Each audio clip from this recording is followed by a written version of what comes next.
اتنا سب کچھ ہے، اس کے باوجود ہم لوگ پریشان حال۔ بھائی اس میں کہ غور و فکر کیوں نہیں کرتے؟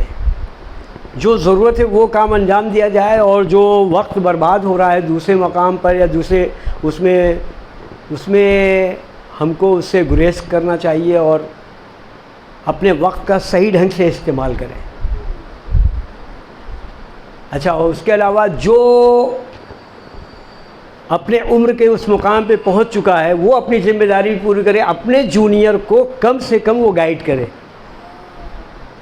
ہوتا یہ ہے کہ کوئی کچھ ہم سے کیا مطلب، ہم سے کیا مطلب، ہمارا کوئی لینا دینا نہیں، ہم کیوں ان سے، یہ فیصلہ آپ کا نہیں، اس کی سزا آپ کو بھگتنی پڑے گی۔ اچھا وہ تو بات کی بات ہے جو آپ لوگوں کو دل و دماغ میں تصور میں بسا پڑا ہوا ہے کہ ہم وہ جہنم اور جنت اور جہنم اور برزخ، وہ بات الگ ہے۔ یقیناً دنیا میں ہی آپ کے اس عمل کا آپ کو بھگتان کرنا پڑتا ہے۔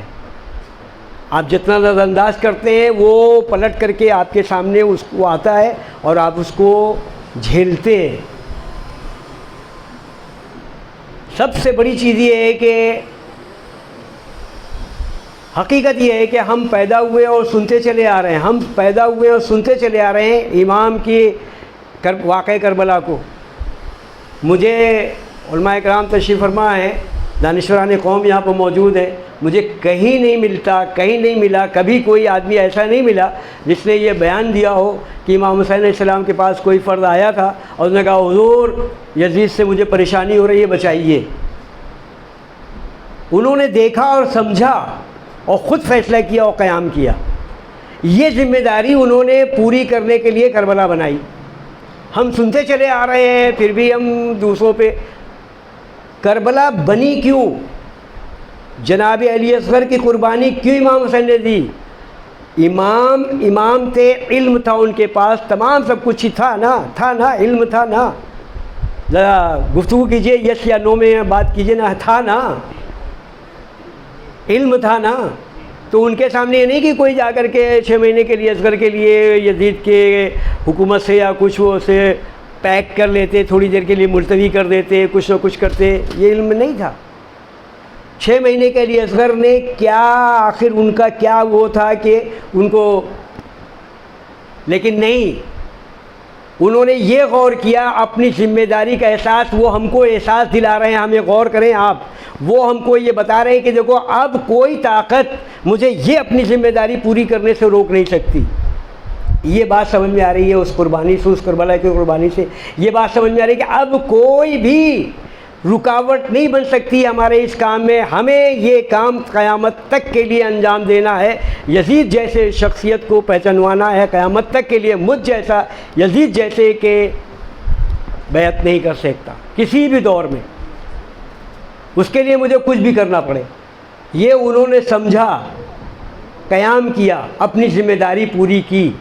آج ہم کیا اتنی مجلسیں سنتے ہیں، کیا غور کرتے ہیں، کیا ہم عمل انجام دیتے ہیں، کیا ہم اپنی ذمہ داری کو بغیر کسی کے، حد ہو گئی ہے کہ کونین صاحب نے ایک بات جو بتائی کہ موڈ تو خراب تھا ان کا، بہرحال والد صاحب نے کہا یہ کر دو بیٹا، فارم بھر دو، یہ کر دو، بہرحال جبرن اور قہرن انہوں نے فارم بھرا اور اس کی کامیابی ان کو ملی، آج وہ کر رہے ہیں۔ والدین گھر میں تربیت دیتے رہتے ہیں، منع کرتے ہیں، لیکن ہم نہیں مانتے، بڑا ظلم ہے، بڑی غلط بات ہے۔ آپ کو آگاہ کر رہے ہیں، ابھی ہم دوبارہ پھر اس کو ریپیٹ کریں گے، جب لوگ سیکنڈ سیشن جب ابھی شروع ہوگا تو ہم انشاءاللہ لوگ اور آ جائیں گے، لوگوں نے وعدہ کیا ہے، اور کچھ لوگ ہمارے ایک وہ جاوید عباس صاحب لیکچرر برہانی کالج، ان کے ہاں کوئی کسی کا انتقال ہو گیا تو اس وجہ سے وہ انہوں نے معذرت کر لی ہے، وہ نہیں آ پائیں گے۔ تو اس طریقے سے اور بھی علماء کرام جو ہیں تو وہ لیٹ ہو گئے، کسی کا انتقال ہو گیا تو ان کا مجلس وغیرہ کا وعدہ لے لیا تھا تو اس میں وہ، تو یہ تمام سب چیزیں اس وجہ سے یہ تھوڑا سا پرابلم ہوا کہ وہ لوگ ہیں۔ بہرحال اس کے علاوہ ہمارے درمیان میں ایجوکیشنسٹ بمبئی کی فیمس، بقول کسی شخص کے اس نے کہا، ہمارا اتنا علم نہیں ہے لیکن ہم اس کو کوٹ کر رہے ہیں، انٹرنیشنل پرسنالٹیز ہمارے ساتھ میں ہیں، جناب ڈاکٹر فخر الحسن رضوی صاحب انٹرنیشنل پرسنالٹی، ہمیں فخر ہونا چاہیے، ہمیں پہچاننا چاہیے، ان کی قدر کرنا چاہیے. ایجوکیشنسٹ ہیں اور وہ مجھے لفظ نہیں مل رہے ہیں، الفاظ نہیں مل رہے ہیں، یعنی میں یہ کہوں کہ انہوں نے اپنی لائف ریزرو کر دی ہے ایجوکیشن کے لیے، قوم کے لیے انہوں نے ریزرو کر رکھی ہے، اور وہ قدم پہ قدم بڑھاتے چلے جا رہے ہیں اور وہ کام انجام دے رہے ہیں.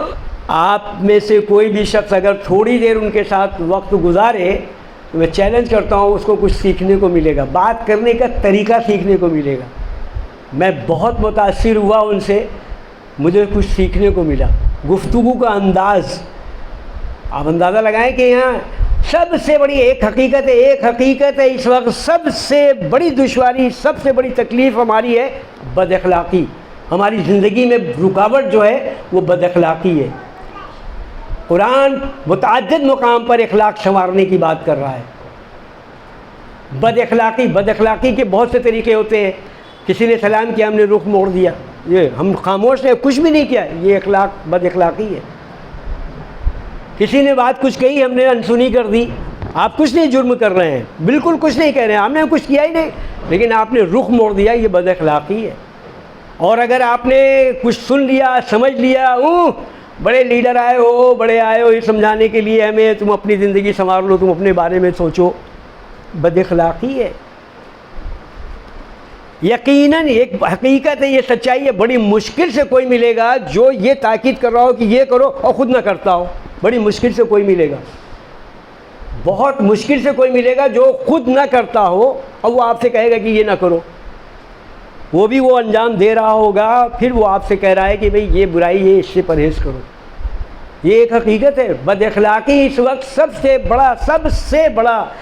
سے بڑا تکلیف دہ معاملہ ہے ہر آدمی کی زندگی میں. اور خاص کر کے میں ان نوجوانوں کو مخاطب کر رہا ہوں کہ تم الرٹ ہو جاؤ. جو بزرگ ہیں وہ تو ان کا وقت ہو گیا، جو گزر گیا، تم الرٹ ہو جاؤ بزرگوں کے. ہاں ایک حقیقت ہے، سب سے زیادہ بزرگ اپنے پاس، اپنے نزدیک جو ہے وہ والدین ہیں، سب سے زیادہ قریب، اور ان کی بہت بڑی خواہشات ہیں آپ سے وابستہ. اور ان کے لیے پروردگار سورہ اسراء، بنی اسرائیل دوسرا نام ہے، 15واں پارہ 17ویں سورہ، اس میں 23ویں آیت میں اللہ ارشاد کر رہا ہے کہ دیکھو میرا احسان مانو. 22، 23، 21، 22 آیتوں میں نہیں، کچھ نہیں ملتا. 25، 26، 24 کے بعد کی آیتوں میں نہیں ملتا کہ کسی پہاڑ کا کہنا مانو، کسی پیغمبر کا کہنا مانو، کسی اس کا نہیں.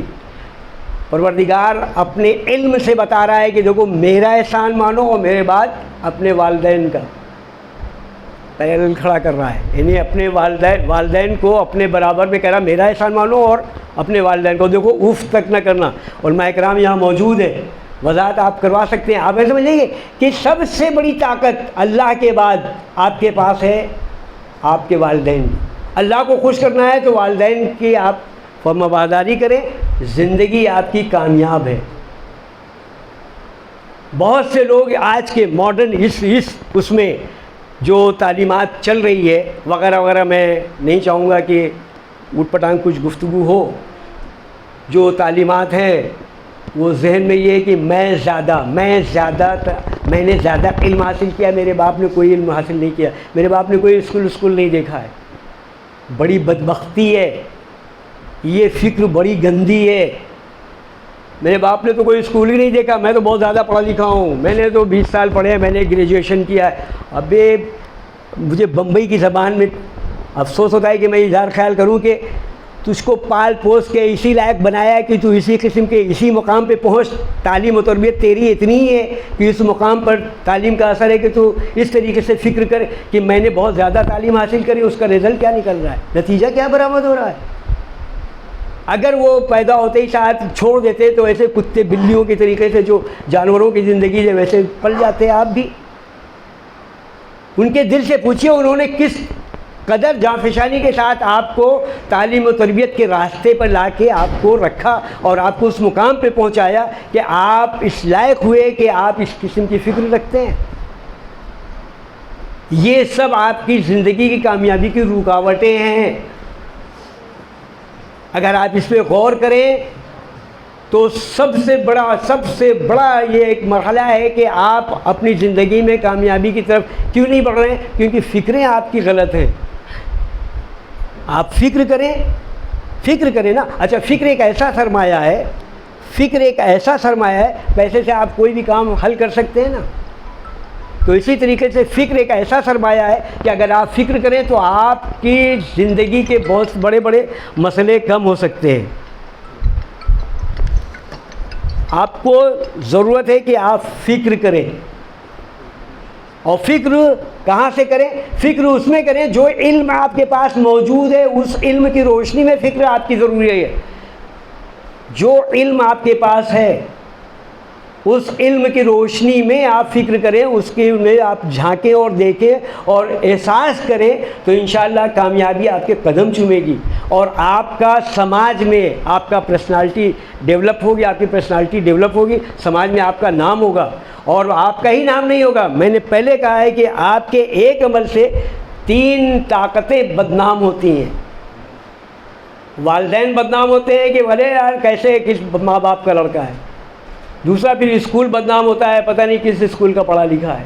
تیسرا ٹیچر بدنام ہوتا ہے. غلطی آپ کرتے ہیں، 3 طاقتوں کو بدنام کرتے ہیں. اب یہی اگر آپ کا عمل اچھا ہے تو ضرور تینوں کی بھی اپوزٹ میں تعریف ہوگی.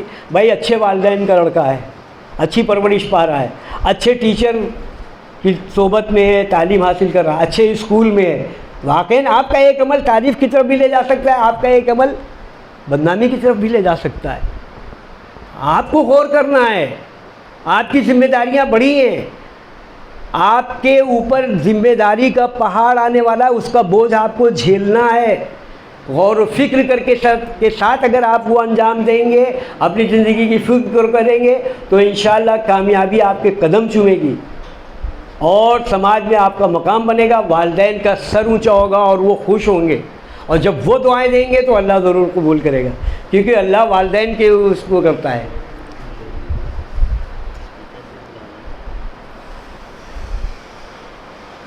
نہیں، میں یہ سوچ رہا تھا کہ لنچ کے بعد ہم لوگوں کو بلاتے تو اچھا تھا، کیونکہ ابھی وقت جو ہے وہ کسی بھی لمحے جو ہے تو دسترخوان بھی سکتا ہے، اس وجہ سے ہم یہ وقت کر رہے ہیں.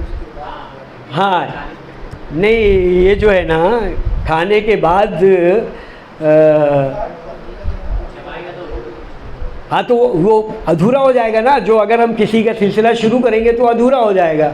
تو لہذا کچھ لمحے، کچھ منٹ کا خالی وقفہ ہے اور اسی وقت دسترخوان بچ جائے گا. تو اس لیے ہم وہ نہیں چاہتے کہ اس کی محنت جو محنت کر کے لے کے آیا وہ رائگا جائے، اس کو ادھورا پیش کریں. یہ ہمارا خیال نہیں ہے.